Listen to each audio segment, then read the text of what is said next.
Hi, everybody. Welcome back to Nikki and Carly's show. We're glad to have you. Happy to have you back with us this week. So we switched weeks to Tuesday nights instead of Monday. Um, so Jake and I started going to Reengage, which is a marriage class last night. Our marriage is fine. Everything is fine.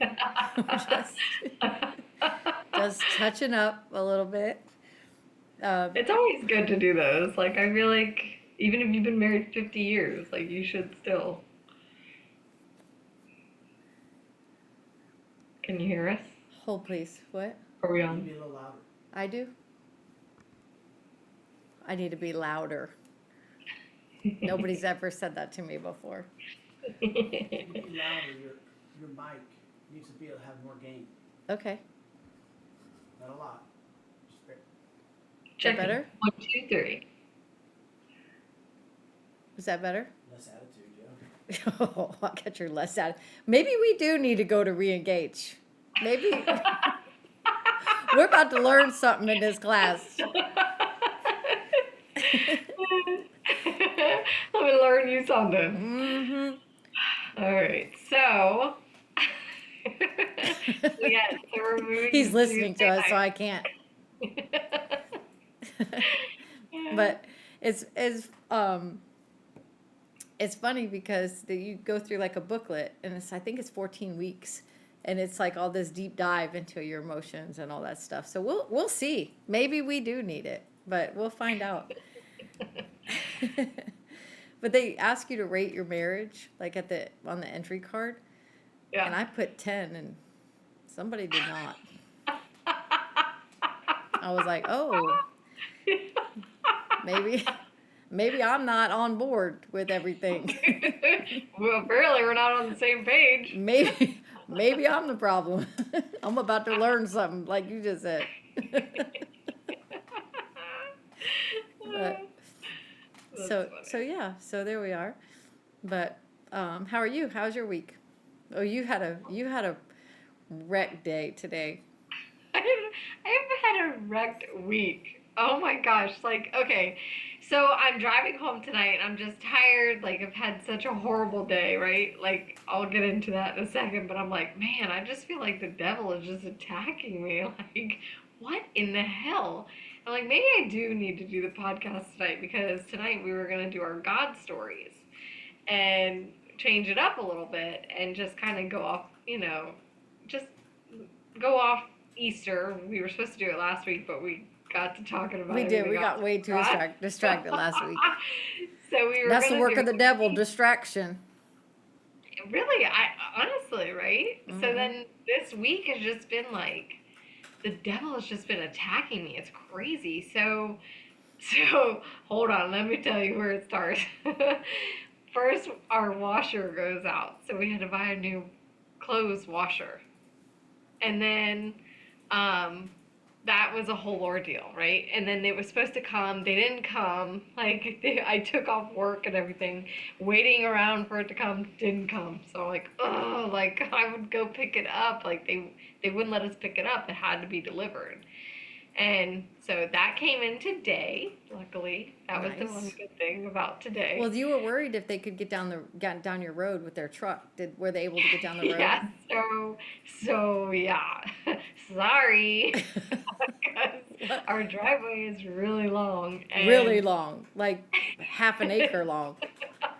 it's really long. And so yeah, so they put our new cable line in. Well, it used to be at 14 feet. Well, now it's at 12 feet. So we were nervous that if they brought in a big box truck that they wouldn't fit underneath it. And we've been trying to have it dug in the ground, like buried. So, but they just haven't come out. It was really hard communicating because they didn't speak English. So it was anyway, that's a whole nother thing. But so they deliver it, and Nicole's like, "Oh yeah, how'd they get it down?" I'm like, "Yeah, that guy had to walk it down my driveway." He was so mad. You were like, "I'll talk to you about it on the podcast." I was like, "Uh oh." He said, do you want me to put it at your garage, at your front door? And Ted's like, yeah, could you put it up on the front porch? Which is up on a couple stairs, like all the way down our driveway. This poor guy, because we weren't home.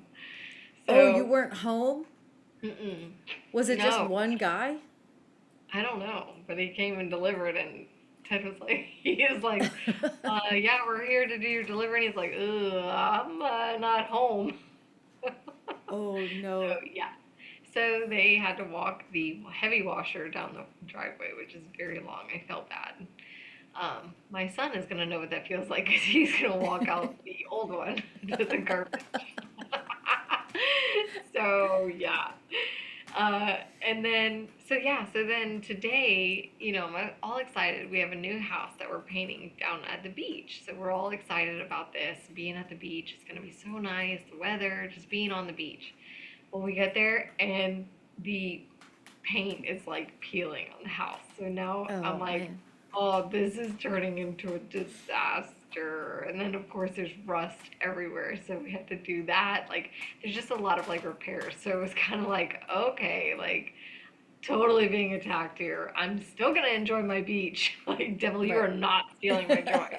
So I kept like looking out at the ocean, like, oh, it's so pretty. I love this. Like, I love this. oh, I love woosah. this. I love this. Woosah, woosah, the beach. And then, so then I'm driving home to go get the kids. And a couple days ago, my car started like, it felt like the fuel injector was kind of not working right, and it was jarring when I was accelerating. So I would do it, and it was kind of jarring pretty hard. And I'm like, okay, this doesn't really feel like the fuel injector. And Nolan's like, whoa, Mom, what? We're gonna get that fixed. And I'm like, yeah. He's got whiplash going to school. I know. It's just bad. We're like, oh, okay, yeah, it's good. So He then, did. The poor kid already has PTSD about getting dropped off at school. Your jank car. He's like, not today, please, not today. I know, right? So, okay, so now I'm driving home, and now I get on the phone because I changed my doctor's appointment on Thursday. I was trying to do like Thursday where I got all my stuff done. I was going to take my car in, do my doctor's appointment because the kids and Ted are going on a field trip. And so I was like, okay, I changed my appointment. I got to get my car in because it's doing it still. Like, it's not the fuel injector because I put the stuff in to clean it and stuff. Well, I get on the phone with the guy to change the time, and I hang up, literally hang up, and my car goes, da, da, da, da, da, da, da, and I'm like, oh shit. So it would not snap out of it. Like before, I could take my foot off the gas, and then it would go away, and then I could hit the pedal and kind of like slowly go into it. Yeah. No, I couldn't do nothing. It would not accelerate. I coasted down the road to where I got to a like state park and pulled in there. I always break down at state parks. I spent 4 hours at a state park one time waiting for a tow truck. It sounds like the beginning of a Dateline story. Seriously, We it's found her scary car because I'm out of scared. gas at a state park. Yeah, seriously, it's scary being by yourself. Like I was like, Ted, come get me, please, come get me. I don't want to be here by myself because it's kind of like the part of town where like I was in another town from where I live. I'm in a different town where right where all the homeless guys like to hang out. Like they're right by there, and I'm like, man, like they're probably sleeping in the woods right now. Like I'm scared. So, so I had to get a tow truck today, tow my car. Ted To come pick me Ocala. up.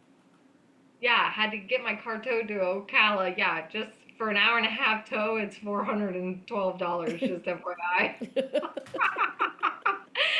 A friend and it told was me. 66 miles. Go figure. Oh, Like I'm like, man. really, devil? Okay. So yeah, and then and then the other day I got pulled over by state trooper, and I'm like, what the hell? Like, Oh, that's right. You did get pulled over. yes. So it's state trooper. I come up over the bridge, and surely I'm like, he's not coming for me because as soon as I get to the top of the bridge, his lights turn on. And he pulls out, and I'm like, no way he's coming for me. Like, this guy just zoomed past me, like, really fast. And I was only going, like, 3-4 miles an hour over the speed limit. Well, he gets out and gets behind me, throws his lights on. Now I'm pissed. I'm like, oh, hell no, that guy just zoomed past me. Like, why are you coming for me? And he pulls me in, and I'm like, hey, officer. And he's like, hey, yeah, so I pulled you over because you have an expired tag. And I'm like, me? My my car? Like, I do? And he's like, yes, ma'am, you have an expired tag. And he's like, do you have license and registration? And I'm like, yeah, let me think. And now I'm like, I'm nervous. Like when you get pulled over by a police officer, like it doesn't matter if you've done anything wrong or not. Yeah. I'm nervous. Like I get real nervous. So I'm like, I sit there for a second. I'm like, where's my registration? Let me just think this through. And I'm like, Officer, could you tell me what it looks like? I mean, is it big paper, small paper? Where would I find said registration? But no, but in my head, I'm thinking, shit, if I make any like fast movements, dude's gonna rip me out of the car, throw me on the ground, like, I'm like, I'm gonna get it in my. You and your mother. I don't know what to do with y'all. So I'm reaching in my glove box, and there's like period stuff. So I'm like moving my period stuff, like I know he sees it, right? And he's I'm watching to make sure you're not pulling out a gun because you look like a hood rat. So I pull out my registration, and it says 125, and I'm like, oh, this is an old one, but here's my registration. And he goes, do you have one that goes with the tag? And I'm like, I don't know. It's probably somewhere around here, but I don't know where it is. I have so many receipts in here. Like, I don't know. So he's like, okay, let me go run this really quick. And he comes back and he shows me, and he's like, yeah, your tag says it's expired. But my tag had the sticker with 326. And I'm like, it's so weird because my husband's birthday's on my car and my birthday's on his car. Like, it's so odd, And he's like, yeah, there must be a problem with the system, so you need to go and get it checked out, and I'll just. But when I handed him the registration, it has the correct sticker on it. So I'm like, here's my registration. I'm handing it with the sticker on it, and I'm like, oh, okay. With the 326 sticker? With the 125. Oh. 125 stickers. So it totally looks. All I'm thinking in my head is this dude is about to rip me out of the car because he thinks you stole a car. A sticker off of another car. Yeah, he thinks you stole it. Shit. And he's like, do you have the registration with this sticker? No, I don't know where it is. These aren't my pants. These aren't my pants. This isn't my car. That's not my tag. My favorite show is Cops, and we watch it, and every time the police officer asks a question like that, do you have the registration that goes with the tag on the car? And the people will be like, like they didn't hear the question, or they find paraphernalia in their pants, and every time they go, these aren't my pants. How many people are wearing other people's pants? Like, that's what I want to know, right? Like, I've never been out somewhere and be like, oh, these are not my pants. How did I even get these pants on? It's so weird. I was like, I'm totally going to get taken out of this car and put in cuffs right now. Like, this dude totally thinks I'm full of shit. Did you get a ticket? No, he wrote me a warning. Oh, which I got a call on that. Crap, I have to make sure it's a warning. I called the courthouse, and I'm like, because I went immediately. I went and picked up the kids, and then I went, which I had to tell the teacher. The other day, I had to tell the teacher I'm going to be late because I got pulled over. And then today, I'm like, my friend's picking my kids up because my car broke down. They'd have real. Like, this poor chick. I should have just told her I was doing a podcast on my God stories, and she'd be like, "Oh, I get it." Yeah. Mm-hmm. Yeah. Mm-hmm.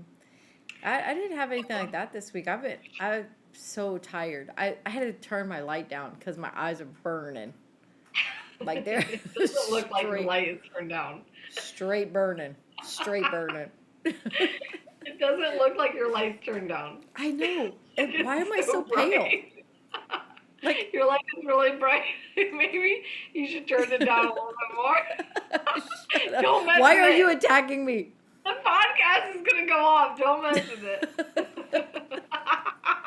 Just be white. Yeah, we try. Yeah, I look. This. Oh, Carly. Oh, we've got to get Jimmy on.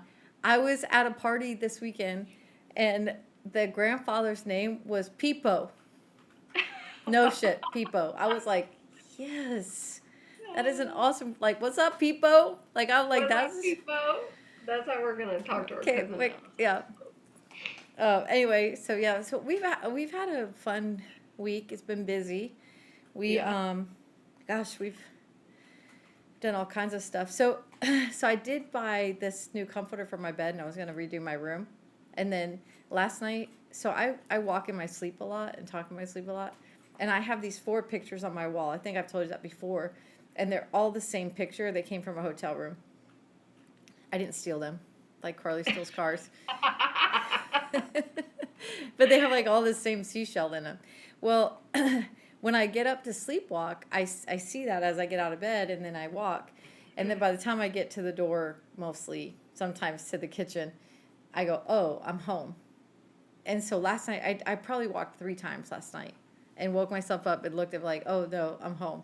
So I'm like, okay, great. Can't change my room. Those have to stay there forever, or I could wander out to nowhere.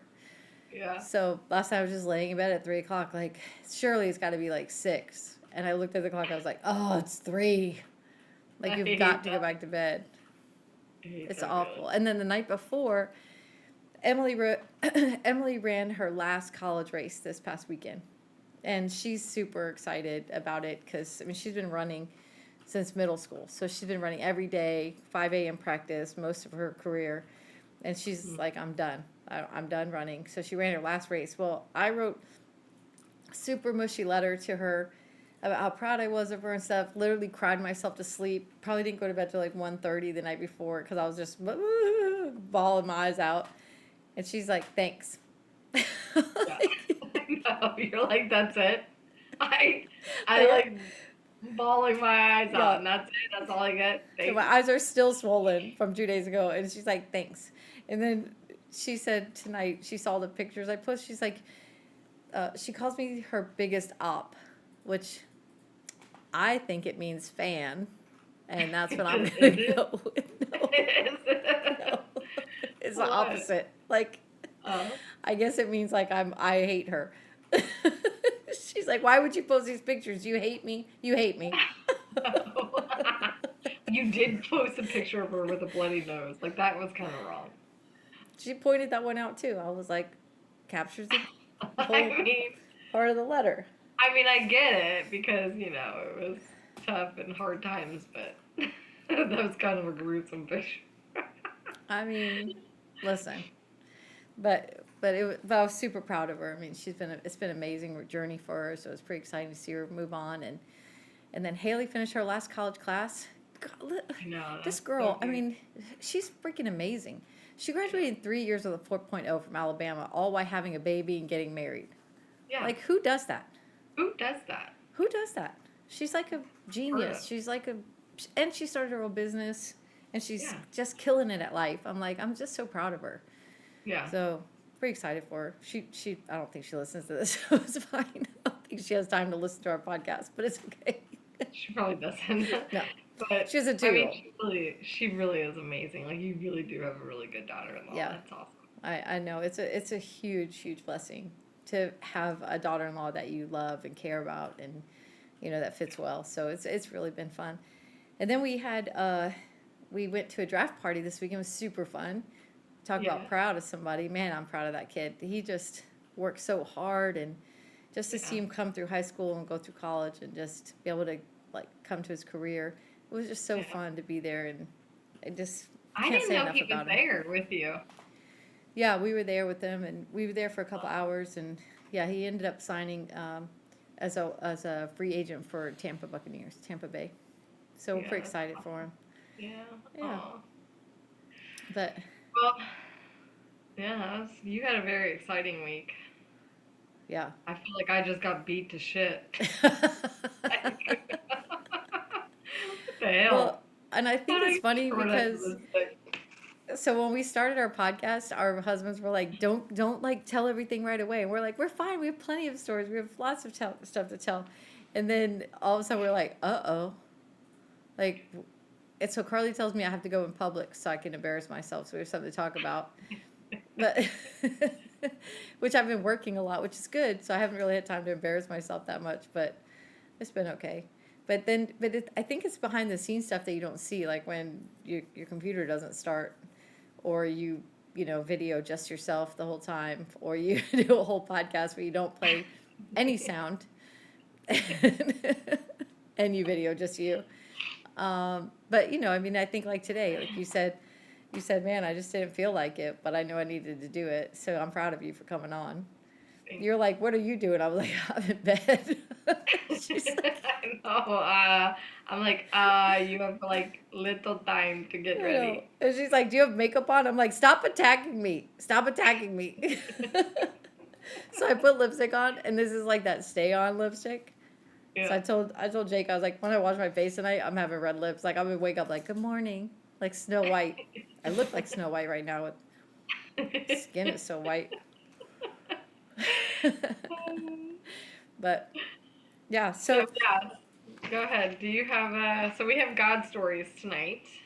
So- Just we play a game in our house. Well, we haven't done it in a long time because everybody's grown and gone. But we used to play a game like whenever stuff would get real hard, we'd say, okay, tell me a God story. Like the story had to be where it could only be God. So nothing you did or anybody else did.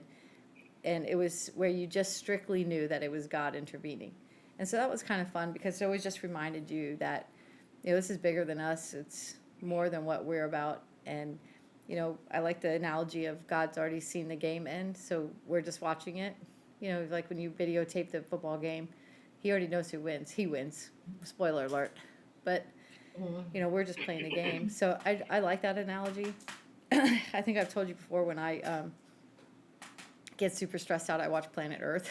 My kid's all like, Mom's crazy. Don't talk to Mom. When I'm watching Planet Earth, because it just reminds me that I'm so small in this world. That my problems are so small in this world compared to what God handles, and it just makes me feel peaceful. To watch and say, look at how God takes care of the birds. And here I am worried about, I don't know, whatever, everything. So, and then I'm like, oh, shoot. Like Nate came home from school and I was like, oh my gosh, I didn't make dinner. So, yeah, very small in the world, but it's fine. But so that's fun. We used to do that. We don't really do that anymore. I used to have a journal that I would keep stories into. What about you? What do you do?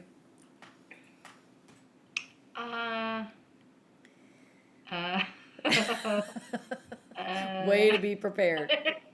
What's your shirt say? Waymaker. Carly. Waymaker. Carly's a waymaker tonight. No, well, it's funny because like when I think about my God stories, like I feel like a lot of them happen when I'm driving, like in the car with the vehicle. Like it's so weird, but like most of my God stories are in a vehicle. But Oh, I'm shaking the table. So I mean, I share this a lot, but it's kind of a long story, so I'm going to just shorten it. But Jake is the reason why I was saved. So we grew up not going to church. I never went to church. I went to church one time with a friend for Easter. And really it was just to go get the treats. Like I didn't know what we were going for. I was little. But we just didn't go to church and didn't do any of that.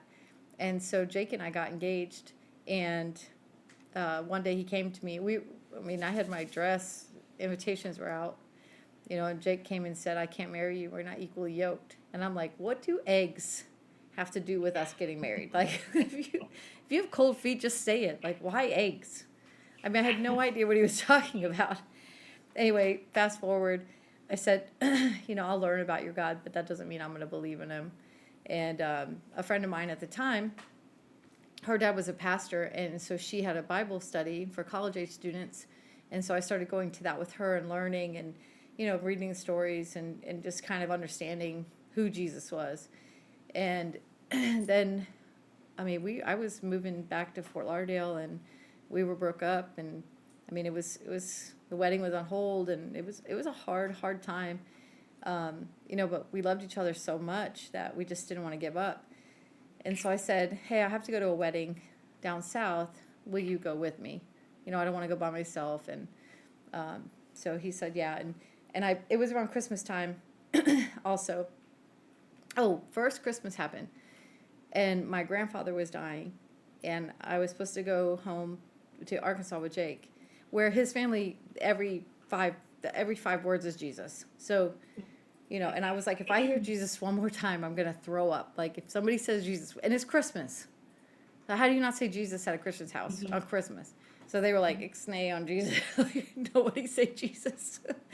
But so we went there, and Nancy and Leon were so amazing because they supported Jake 100% and also loved me 100%. Like, there was no doubt that they just 100% loved me, but 100% supported his son. So that was a really interesting trip for me to see that, like, in real life and living it. And then, and my grandfather gave me his blessing. He said, I know this is important, and I know you love me, and I don't need you to be here for me to know you love me. So he gave me my blessing to leave. But then, so anyway, I invite Jake to this wedding. So we go to this wedding. It's a huge, huge church. The pastor preaches for an hour of fire and brimstone. Like, you're going to hell. If you don't give your life to Christ, you're going to hell. I mean, it was like so fire and brimstone. And Jake's like, that's it. I've lost her. Like, this is like, she's never going to listen to me or go to church ever again after this. Yeah. And I punched him. And I said, why did you say that? Like, why didn't you say I had to get Jesus first and then everything else came? You know, I thought I had to, like, change my life before I got Jesus. And it was like, no, you get Jesus first and then your life changes because of him. And so that's actually when I saw the light, if you will, you know, about what it was and stuff. So that's how I became saved, was through Jake. And then we ended up getting married, and here we are 25 years later going to re-engage. No. I'm teasing about re-engage. I'm actually pretty excited about it. But yeah, it was pretty cool. And just, so everybody watched us on that journey, you know. And so my family was learning with me about it because they wanted to know what was happening and what was he talking about. And, you know, and everybody understood how much he loved me. So, and I think that one of the key points too was, Jake said to me, he said, I don't care if you hate me forever. I just need to know that you're in heaven. And so I was like, oh, okay, you really love me, but you know, this is for me, not for you. And so that was pretty cool. But that decision for him to make has changed so many lives. I mean, so many lives, even mine. Yeah, because my family, our mom started going to church. right, and Pop was already a believer, but he wasn't going to church, so they started going back to church, and they're probably the most giving people, serving people in the church I know. I mean, they were always serving the church, and then you guys went, and then Ted, you know, followed behind you, and so I mean, it was just a ripple effect that affected everybody in my life because they were watching us go through this journey and learning with us. I mean, it was so powerful. I mean, it was just. It's still so powerful. So I have a yoke hanging in my staircase. It took me 15 years to find it, but I finally found one, an antique yoke. And a yoke it's a wood apparatus, and you put one oxen in it, and then usually a younger oxen in the other side. And that one is supposed to learn from the bigger one, and the bigger one carries most of the weight. And the idea of being equally yoked is, if you're trying to go different directions, it doesn't work. But if you're going the same direction, then that works, right? So, and then the other parable for that is that the one oxen takes the load. And so Jesus says, take my yoke. Because he's saying, let me carry the weight and you follow me. I'll lead the way. I'll do the heavy work and you follow me. So it's really cool. It's a good reminder every day to see it up there and just be like, okay, yeah, you have most of, you know, I'm following you. You're leading me, you know, and then it always reminds me of our marriage and how we started out really strong. I did not know that's why you had that yoke. Oh. I'm glad you just enlightened me. All these years, like, my bad. Yeah, You it's never just a reminder that. of our marriage because we were not equally yoked, and then and that's how I got saved, was because he said that. So, Yeah. and you know, and my life had changed. I mean, I've taught children's ministry. I've been in a position of a, substitute children's minister for a couple churches. And I mean, so yeah, I know, shocking. I love Jesus, but I cuss a little. Yeah, right. But I mean, yeah, so it's been life changing just having that and seeing that. And of course, my children's lives are changed for it and so on and so forth for generations. So it's pretty cool. Yeah. I didn't Oh. really make that short, sorry.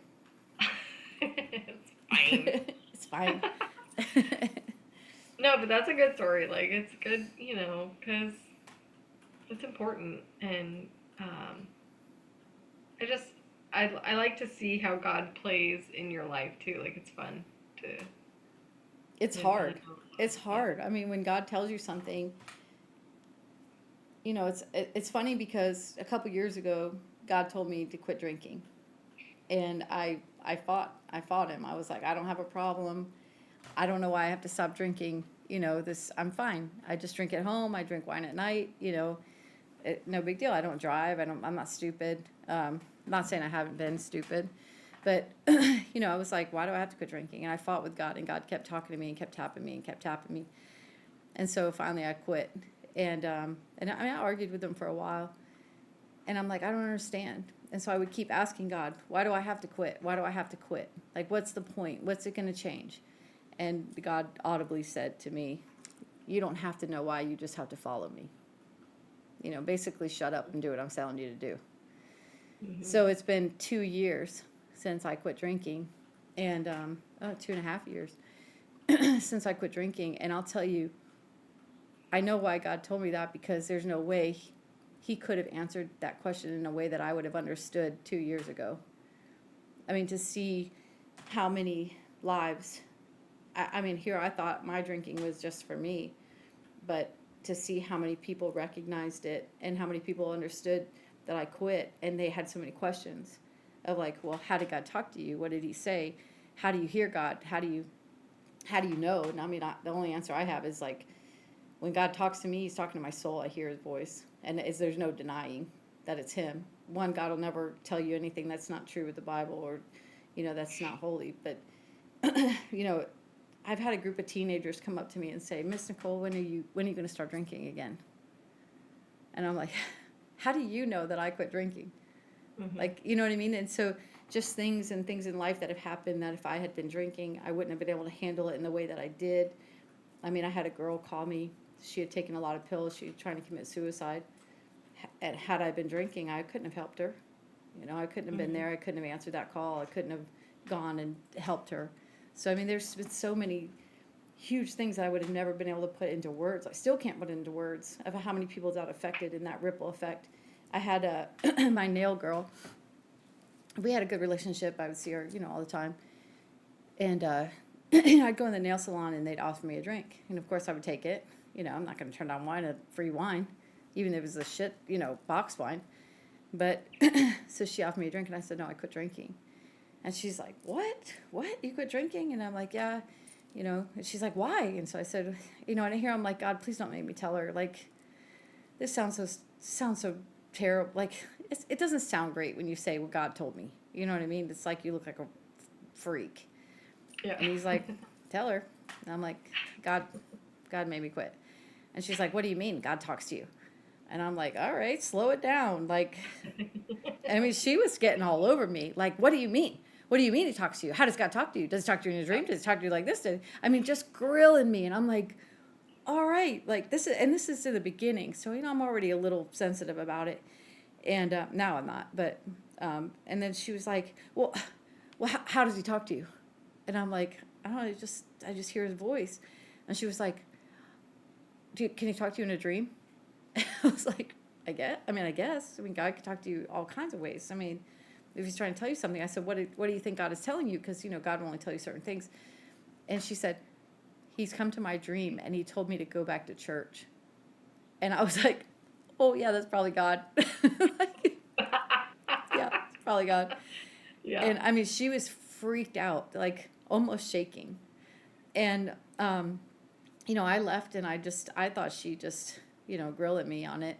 And I came back a couple weeks later and she said, I told my brother what you said, and he thought I was crazy.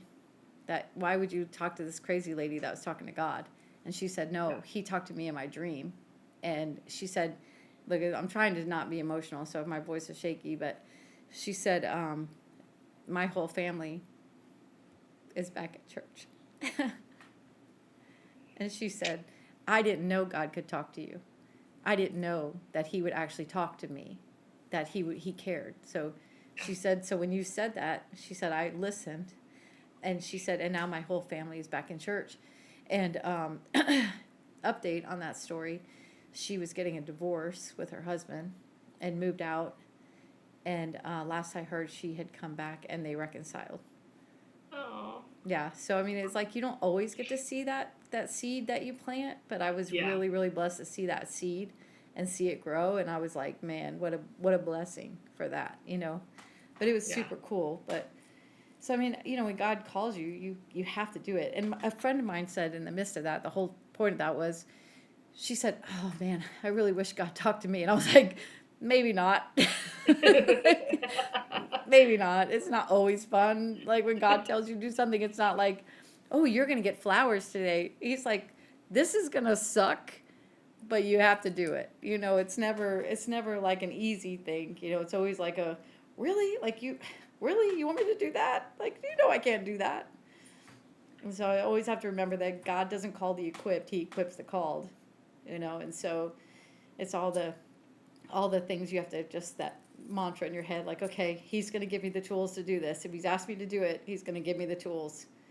Yeah, which is really hard to wrap your head around because, so for me, growing up, I went at my high school. We had quite a few deaf and blind and just students with disabilities.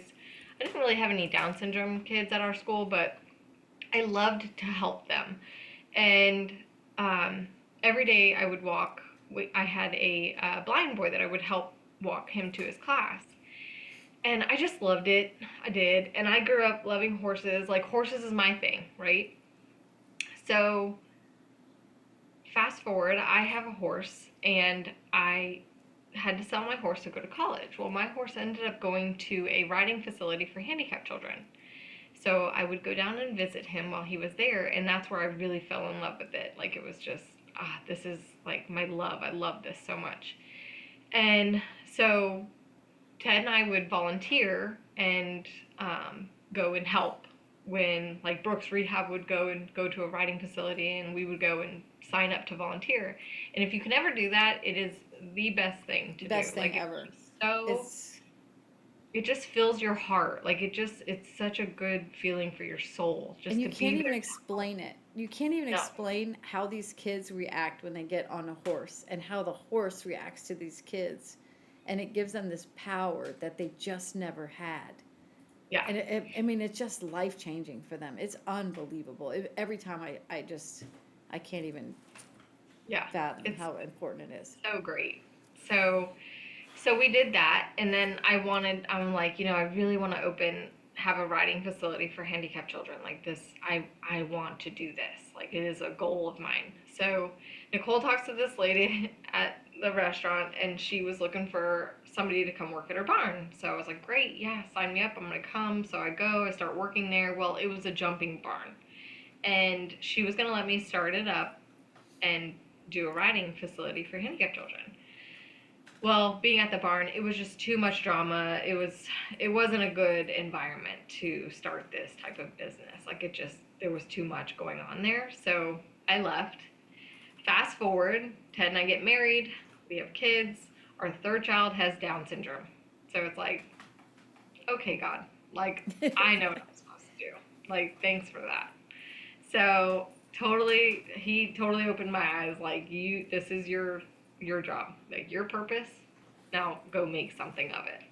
So now here we are. We're trying to start our property. We're trying to get it going. We had to redo the back property, and I feel like everything. It's funny because you can look back and see where God has touched you in your life. Where at the time you're like, damn, this is such a setback, but at the same time you're like, oh, that was probably way for the best. Like, God totally had his hand on that. So and we were redoing the back, and we just had just setback after setback. Like the trees were all buried, so we had to dig up all the trees, pull the trees out. We brought 30 dirt loads.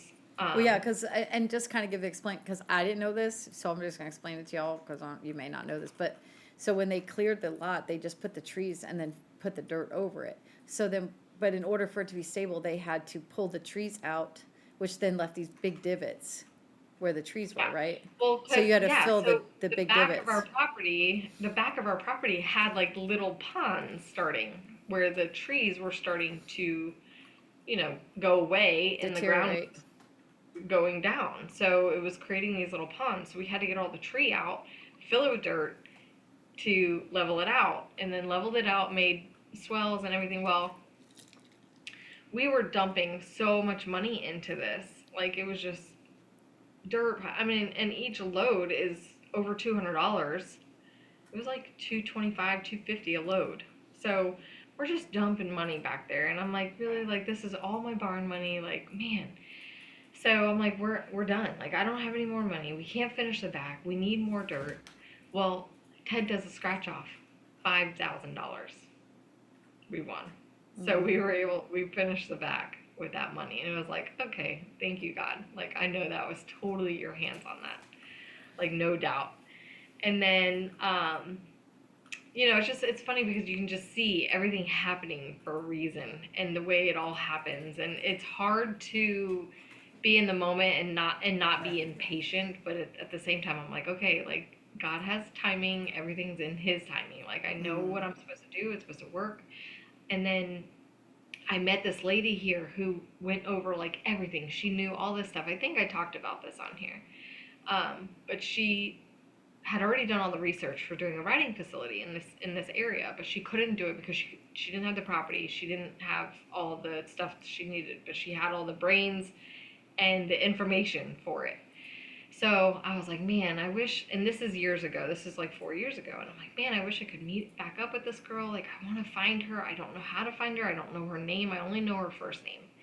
And so I was literally like telling mom about this, and then a week later, we go to a show down in Ocala, and it's like a big sale, like a, I don't know. They were doing just like all different vendors and stuff, in the Ocala World Equestrian Center. And we go in there, and lo and behold, I'm like, Mom, I think that's Amanda. Like, we have to go over and talk to her. I'm pretty sure that's Amanda. And I'm like waiting, and I'm like, man, that looks just like her. It's her. It's gotta be her. So I go up and I talk to her, and I'm like, hey, I'm Carly. I talked to you about the writing business. She's like, oh my gosh, you did? And oh my gosh, I have a new job. I'm working for the county. Blah blah. Like all this stuff.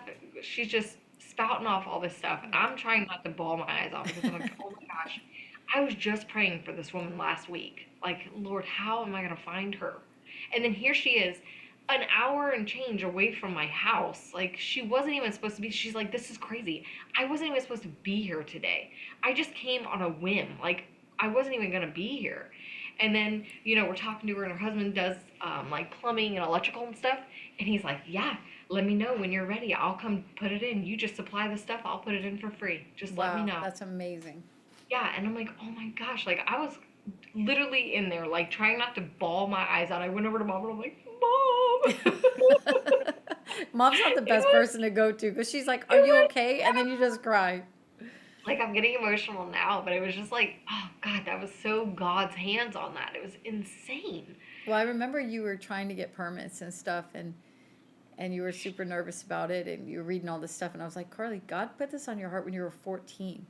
Like He's been planning this out. It's not He's a way maker, right? Like He's gonna make it happen. It's gonna work. And then you got the call from the city, and everything was fine. And I remember you just Yeah, bawling your eyes out because you were like, "There's no way that could have happened." yeah. They were trying to give me a hard time. They were telling me that I was gonna have to go through the courts and like rezone my property and stuff.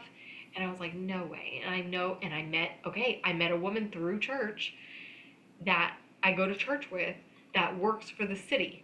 So I call her up and I'm like, hey, I was just wondering if you could help me and come sit in with me. Well, she's a big wig for the city, and I Oh didn't wow.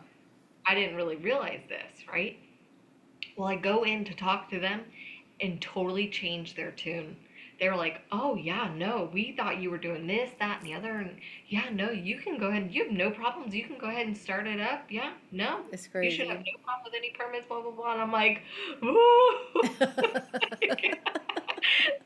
because when I bought this property, they said it was no problem. You know, like we're on ag, like, and then they were trying to give me a hard time about it. I'm like, "No, no, no, no, like, no." Yeah.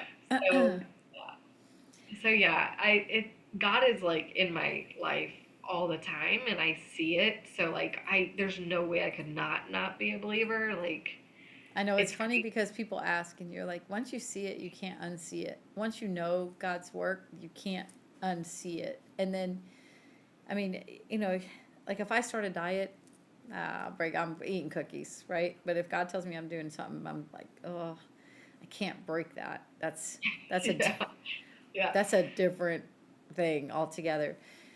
So I have one more story that we can tell together, and it's a probably one of the coolest stories I've ever had in my life with how watching God work the chess pieces and move them around and how he does things. So, Mhm. ooh,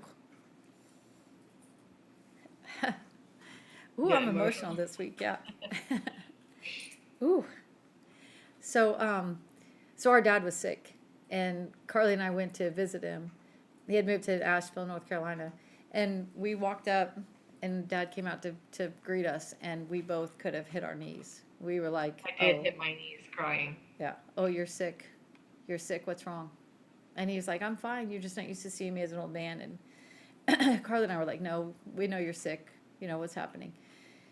Well, our dad was an old hippie, and he refused to go to the doctor to get fixed, and so we knew he had cancer, but he was in denial about it. So, um, this was a couple years, and we had all tried to talk to him about Christianity and Jesus, and he gave us books, we gave him books. We just kind of always were oil and water on it, and he just never would listen to us. And there's two men in our dad's life that he totally respected, and that's our stepdad and my father-in-law. So Dennis and Leon were the only two men that he would ever really listen to, which is ironic, right? I Yeah. mean, his ex-wife's husband and his his daughter's father-in-law. So Yeah. so Dad lived in Nashville. Mom and Dennis had a chalet in North Carolina, what they currently live in now. But at the time, it was their vacation house in Murphy, North Carolina. And then Papa Leon he was doing a subcontracting job in South Carolina. So like this perfect triangle. And it was our 10-year anniversary. And so Jake, we were 10 years married. Our kids were little. We didn't have any money. Mom said, "Hey, why don't you guys go to the chalet for the weekend? I'll keep the kids while you go." And so we were like, perfect. We said, well, we're only 45 minutes from Asheville. We'll go over, spend the day in Asheville, go say hi to Dad. Jake was the last person that Dad hadn't said goodbye to. And so we said, we'll go over and say hi and spend the day with them and go to Asheville and, tour the city and whatnot. So we ended up going, and it was Super Bowl weekend. So we're going to see we're going to see Dad, spend the morning with him, go to Asheville, spend the night in the thing, and then go with Papa to watch the Super Bowl in South Carolina. Well, we ended up getting to Asheville, and the weather was terrible. So we said, we'll just stay here with you, Dad. And we spent the whole day with him. And then we went back to the chalet at Black Ice that night. And we got the call that he went into a coma. Well, we couldn't go that night. So we ended up going the next morning and staying there with him at the hospital. And at that point, I think I called you. And we went back it was closer to go to Leon's place than to go back to the chalet. So we closed on the chalet and we went to Leon's house. And I stayed the night at the hospital. And Leon was supposed to do a thing. And he said, "You know what? I'm just going to come with y'all to the hospital. I want to see Donnie anyway. I'll just come." So Papa came with us back to the hospital. And he's in ICU. He came out of the coma. And Papa went in to talk to him. And he gave his life to Christ that night. And then Carly was on her way. I called her. I said, you need to come, get in the car. So her and Ted got in the car and started driving to North Carolina. And so he had given his life to Christ, and then he ended up passing the next morning. But it was the coolest thing to see how God had placed us all in the right places at the right time. You know, and Mom was with the kids, and we didn't have to rush home.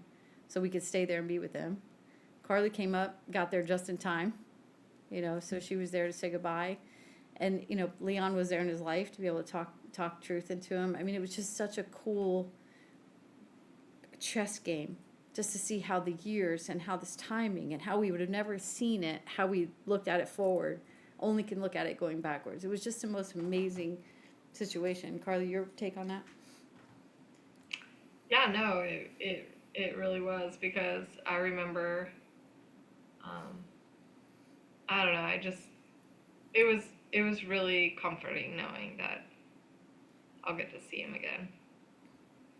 Yeah. So, Yeah. Yeah. I mean, and to be able to see, it was such a gift to be there when he passed, to see that. I know that sounds super crazy when you say it out loud, but what a gift to be there in that moment, and to know that, I mean, just to have somebody's soul leave that body while you're there and know that they're not there anymore. It's powerful.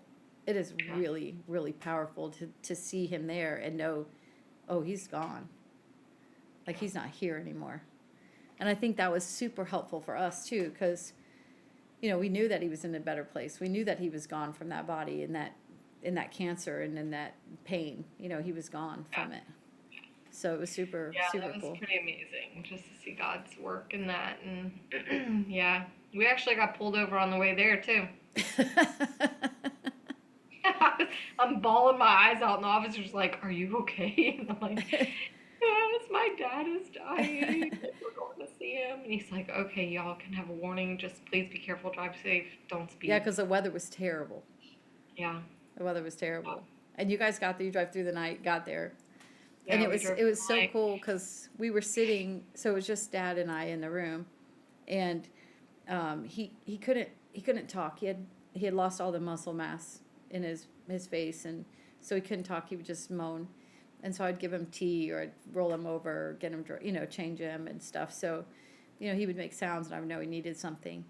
And so we were just sitting there in the night, and I was just sitting in the dark, just sitting there, and Dad sat up out of his bed and reached out and said, "Mom." And I was like, oh, oh, oh. And I called my grandmother Honey.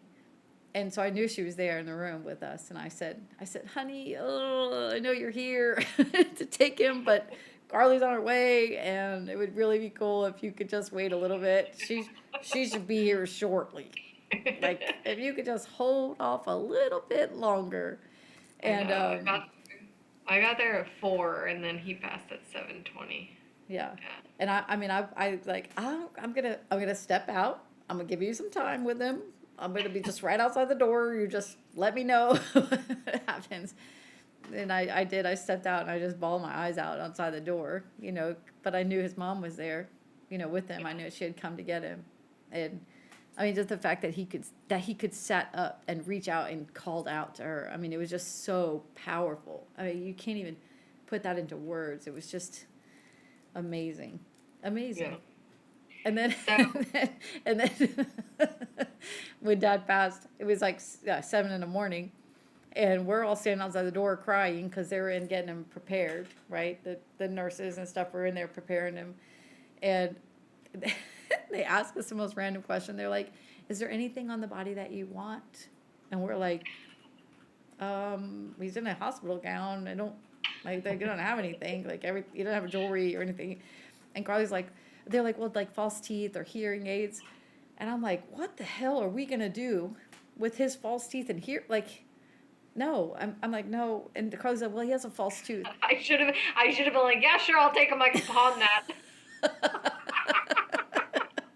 Can you imagine what they would have been like? Well, they already thought we were crazy because we're all just standing there in the room, you know, Carly, Ted, Jake, and I. And Carly says, "Well, he has that one false tooth." And they're just looking at us, and I'm like, "What are we going to do with a tooth?" And Jake's like, "We can put it on the pillow for the tooth fairy." And we are all, because we're so emotional, we've been up all night. We are now hysterically laughing, and they're just standing there waiting for us to tell them if we want his tooth or not.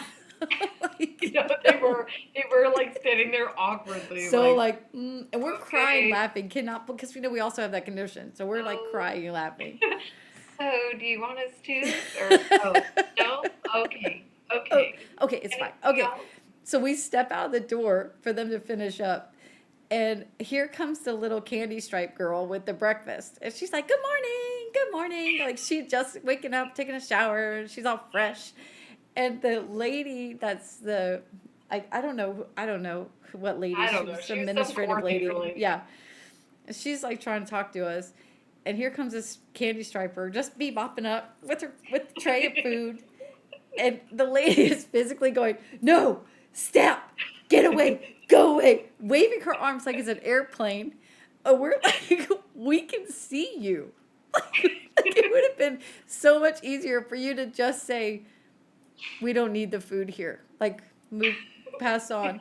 And no, she's doing all of this. Like, no, go away, stop. And so now Carly and I are crying because we're like, we can't get it together because this lady is being Well, no, absolutely because you said ridiculous. something to the girl too, I like, said he doesn't need it, and the lady just I looked don't at think he's me. hungry. Yeah, and we Carly and I are crying laughing because this lady's being so ridiculous, and the candy shop is like, okay, and she just like turns and walks away. And we're like, what an awkward, such an awkward moment. But how do we don't know how we're supposed to respond. We've never done this before. Oh, that was so funny. So, I have a couple stories though, and I'm totally jumping ship, but like I was saying, a lot of my stuff happens too when I'm driving, like a lot of my God stories, right? So I'm driving on 95 and there's like this really bad like area where it's known for having accidents. Well, there was a sheriff on the side and all the cars in front of me started slamming on their brakes. Well, the van that was in front of me hit the car in front of him. But I was able to stop because I like to keep a distance a little bit, not too far, but enough to where I can stop. Yeah. So I stopped just in time, right? Well, the truck behind me is not paying attention, so he comes veering up and he swerves to miss me and hit the car beside me, right? So now I'm kind of like nestled in there, and all the other cars in front of us drove off. Well, now this truck hit, all these other cars are piling up. There is a huge pileup around me. Like, no joke. Everybody's going off the highway, onto the side, on the ramps, on the off ramps. I mean, there was cars everywhere. Meanwhile, the two cars that wrecked in front of me, they pull off onto the side. So, and then all the other cars are gone because all the other cars are wrecked. And this Yeah. all drove off, right? So I drive up by myself to the sheriff, and he's sitting there on his computer, and I'm stopped in the middle of 95 waving at him like, sir, sir. And he looks over at me and he looks so annoyed and he puts his window down and I'm like, there's a huge pile up back there, like huge accident. And he's like, okay. Like he turned around, looks and looks back, okay.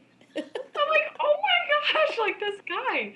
But it was crazy. Like I totally drove off there and I'm like, oh my gosh, like I had angels with me for that. It was nuts. I mean, everywhere around me wrecked, everybody. And nothing hit my car. It was crazy. And then another time, I witnessed an accident, right? I witnessed an accident and it was a horrible accident. They had both passed. Well, the family had asked us, "Hey, did you notice if she was wearing a necklace? She had a Yeah, because Tiffany." you guys stopped, right? Like you were the first car on the scene. We were the first on the scene. Yeah, we ran up, helped. Like it was very bad. So, and we gave our statement. So, the family had all of our information and stuff. So they contacted us and were like, hey, did you notice if she was wearing a necklace? We gave her this Tiffany's necklace. She'd just gotten it, and we just want to get it back. And we were like, no, sorry, I didn't notice her necklace. So You're like, wasn't paying attention before she was wearing a necklace. no, but I was there like consoling her. Like it was not a good situation. Yeah. So, so years down the road, I'm like, hey, let's just pull over and look and see if we can't find this necklace, right? We're here, let's just do it. It was like almost 2 years down the road, I think. So we pull off. I'm not kidding you.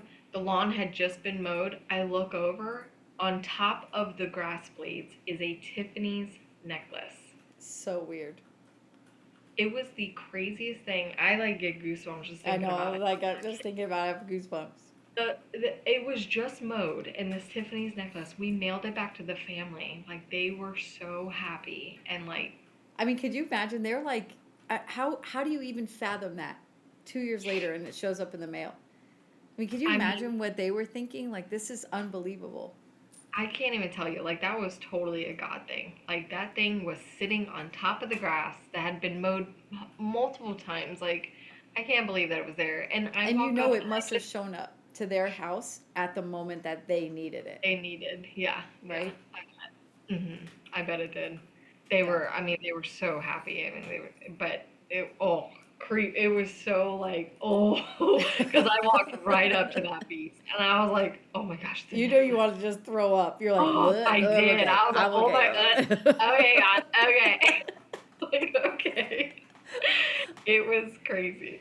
But then it's so dumb because then it's like we know God is in our life and we know He's telling us to do things and He's given us direction of what we're supposed to do, and yet I still screw around and do my own shit, right? And then I'm like, I don't know why this is not working out. Well, duh. Like, yeah. So Ted tells me, I tell him that we're doing God stories, and he's like, you should tell my story about the tarp. And so what had happened was he had to get, this is back when we had an open trailer, and he needed to get a tarp because we were traveling. Well, he goes into the store, and all they had was this huge tarp. And he's like, what the hell am I going to do with this huge tarp? Like, this thing is so big, but whatever. I'll fold it in half, and I'll use it. So he gets this tarp, and he's driving on the road, and the exit that he gets off of, there's a family sitting on the side, and they have a sign that says, all we need is a tarp. Oh, that's so crazy. So Ted pulls over and he goes, it's your lucky day, my friend. Here's a tarp. I just bought it.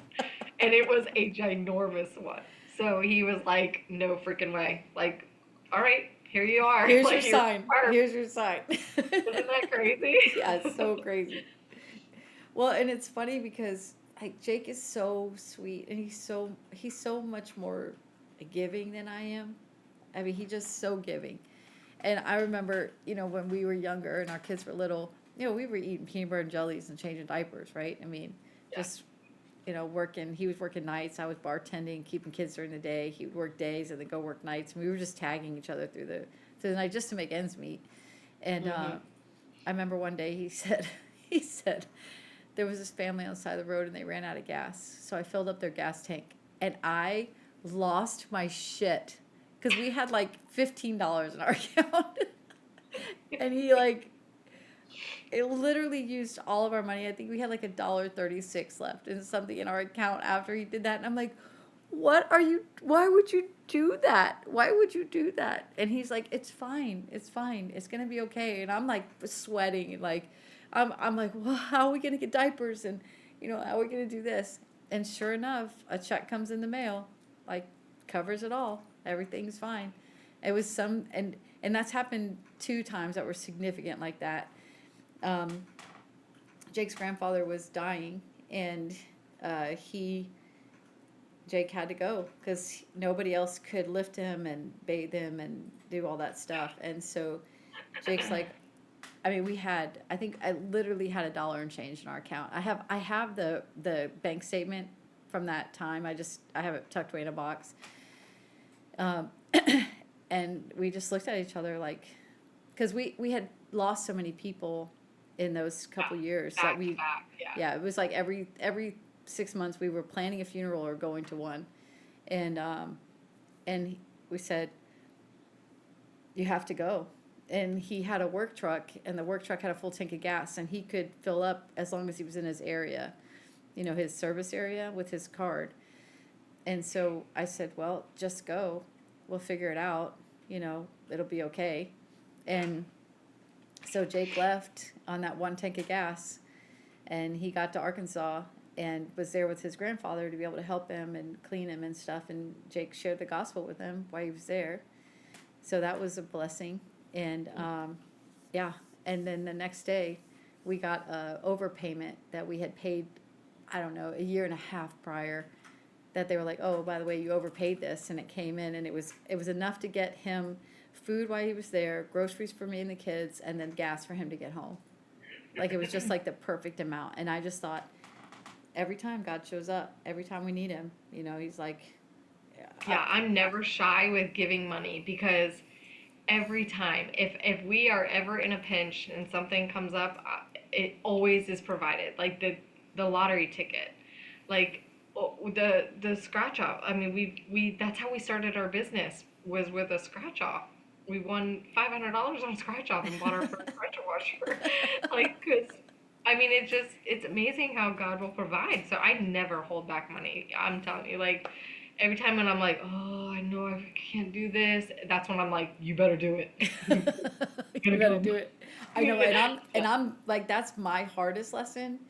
I mean, just growing up and not having a lot, you just try to hold on to it. And where Jake is just the opposite. He's like, okay, we have $5, here's $4, we'll have $1 just in case. Like, and he's done that multiple times, and I just want to throw up every time. I'm like, I know, that's how why Ted would you is do that? too. Why would you do that? Why?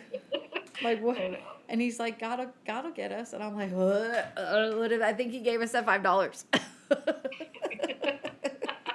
I'm pretty sure that was the $5 he gave us. He knows we needed that $5. He knows we needed it. We really did. But it just teaches me a lesson to be more giving, and I'm like, here you go, But again, like you said, when you're free about it and you do it, it's much better. So I have two stories of Ted with like reverse God, where the other person was more blessed, I guess. So we used to work at a restaurant downtown, this nice restaurant, right? But it was downtown Jacksonville, and it was very, there's a lot of homeless there. So we used to go around, and I probably called them the wrong thing, but we made blessing bags. Good call on that. Good call on that. We made blessing You're bags. so holy with what you really. So we would make these bags, and we would go around town and hand them out to the homeless communities. And one day we go, and I'm like, Ted, there's a guy over there. Go give it to him. So he's running, trying to get there quick. So he's not looking, and he has his blessing bag, and he's looking down and running. He's trying to get there, and he comes back to the car, and I'm like, what? What's wrong? And he goes, am I bleeding? He goes, I ran into that sign over there. And it is like a huge metal sign. I mean, this thing is like 5 by 6, and it's just swinging. I was like, oh no, you're not bleeding. It's okay. He's like, okay. And he goes over and gives the blessing back. It was so funny because the guy was so happy, but Ted about killed himself trying to give him this blessing bag. And then when we worked down there, we were working one night, and Ted got a whole bunch of wings from the restaurant that were like they were gonna throw away, and he was like, "Oh no, don't throw those away! Like, I'll take them." Right? He filled this entire to-go box, so he forgot something inside the restaurant, and he put them on the outside bench just for a second, because you really weren't supposed to be seen like taking food out of the restaurant. So he didn't want to bring them back in, because he's like, shit, I forgot my stuff. I gotta go back and get it. So he leaves it He comes back, and them wings are gone. So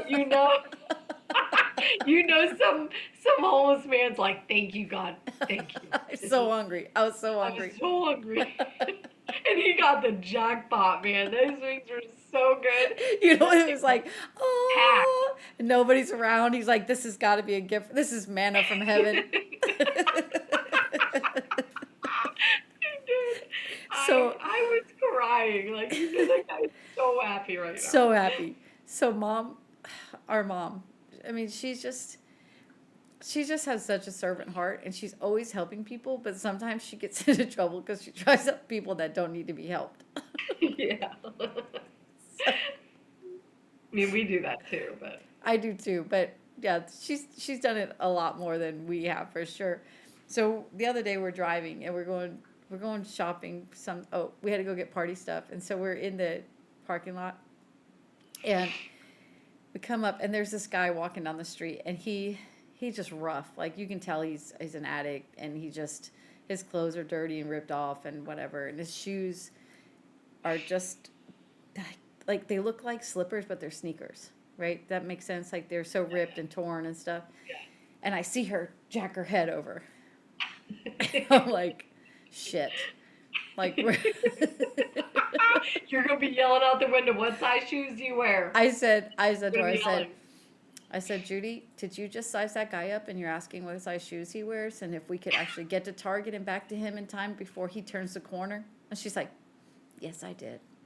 Do you think we can do that? And I'm like, Judy, there's no way we can catch that guy. Even if we get into Target, find shoes that match him, and then get back out, that dude's gone. Like because it wasn't, he was gonna turn. It wasn't like a long stretch. But I just laughed. I was like, Judy, did you just size that guy up? She's like, yes, I did. Can we go get? Because she's always doing that. Like Always. I do now too. I am my mother's daughter. Like I have all these bags I had in my trunk waiting for somebody to You're just give waiting. them to. So mom had a jacket in her car that she was donating, for somebody because it's cold up there. And so she was donating. And so she saw this girl walking down the street and she's like, oh my gosh, she's the right size for this jacket. And she's like, this is perfect.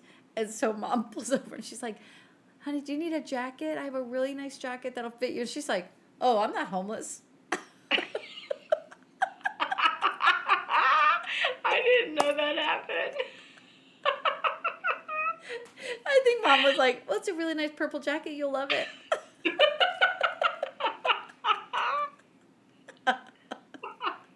Did the girl take it? I don't know. I don't think so. I think the girl was offended. Like, I'm not homeless. Oh my god. But That's she probably doesn't. like worse than saying, are you pregnant and you're not? Like that, I don't know. Like, you look homeless. Like when you try to give somebody food and they're like, thanks, but I'm just waiting for my wife, like, to come out of the restaurant. Like, you're like, oh, sorry about that. I'll take that then back. Thanks. It was, Yeah. but I mean, like, that's the downfall or the danger in doing that. It's like, you better hope they really are homeless.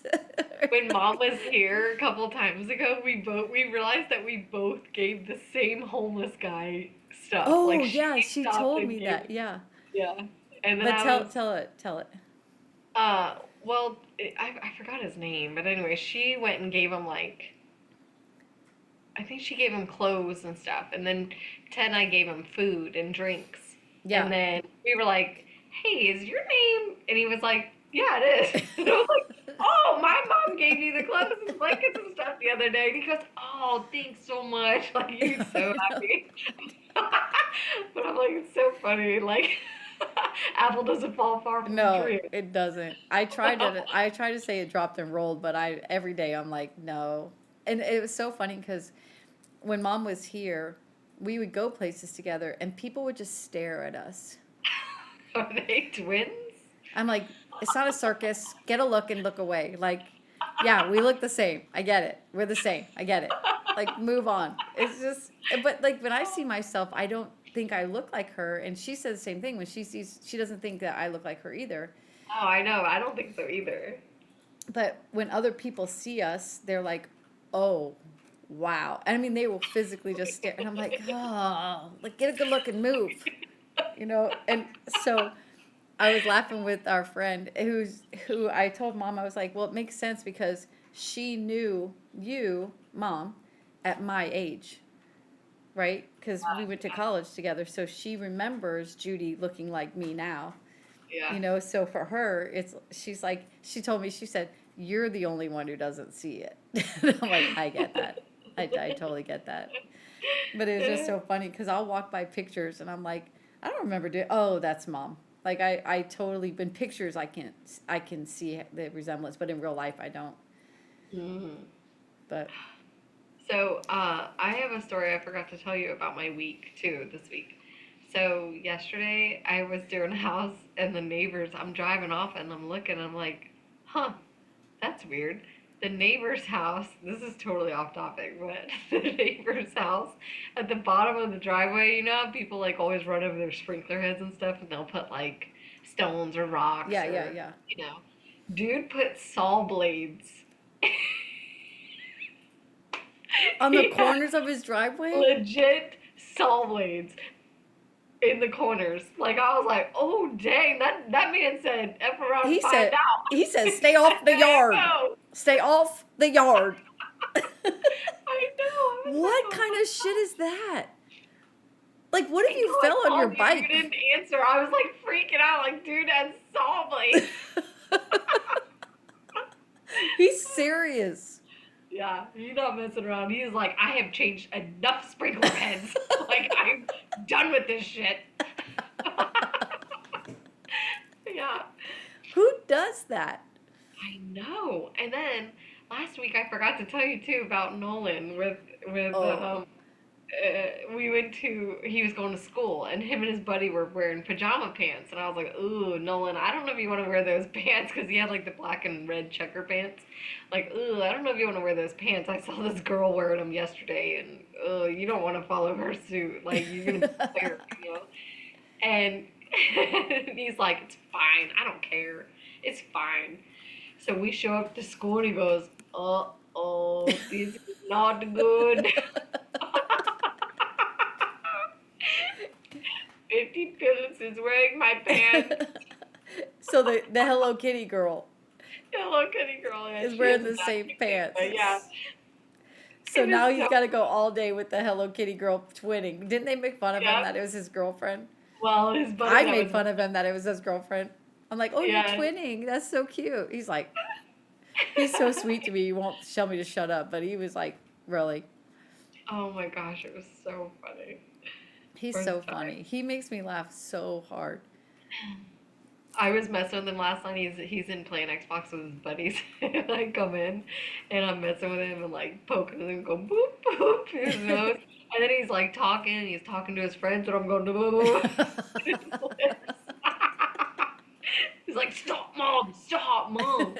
And I'm crying, laughing, doing it to him. And then I did it again and my nail like stabbed him in his nose. He's like, oh. And I'm like, ugh, either that's booger or that's your skin. It's so funny. Mother's Day is coming up. And so for Easter, I don't know if I told you this, but so Emily sent me these memes. And it was the lady crying. And she's like, my mom doesn't love me. Have you seen those? She's like, my mom doesn't love me. And she's crying. And the mom's in the background. She's like, I didn't say that. She said, yes, you did. And she's like, I said you were too old for an Easter basket. She's like, it's the same thing. And I so saw. Emily sends me a meme and it says, if my mom doesn't get me an Easter basket, she's not getting a Mother's Day gift. I was like, ow, Oh, that's hard. right? Dang. I know, I just realized I didn't actually give them their Easter money yet. Uh-oh. So sorry. So sorry. I transfer money today. Late Easter. Sorry about that. But yeah, so Well, I was laughing. So hopefully I'll get a Mother's Day gift. I doubt it. I know, I didn't give her Easter money yet. She probably not. She probably not. She's like, yeah, FAO. I'm gonna send you some saw blades for Mother's Day. I gotta give her Easter gift so she can buy me a Mother's Day gift with it. Right? I Yeah, know. that's She funny. broke the college girl. Hmm. Yeah, She I got don't. But she got some cute clothes. I'm like, is that your grocery money? Yeah, she's like, I'm starving. But look how cute I am in this dress. I know. Oh. Well, it's been fun, sister. Yeah. I'll see you next Tuesday. Yep, next Tuesday. Thanks everybody for listening. Hope you have All a right. great week. Bye.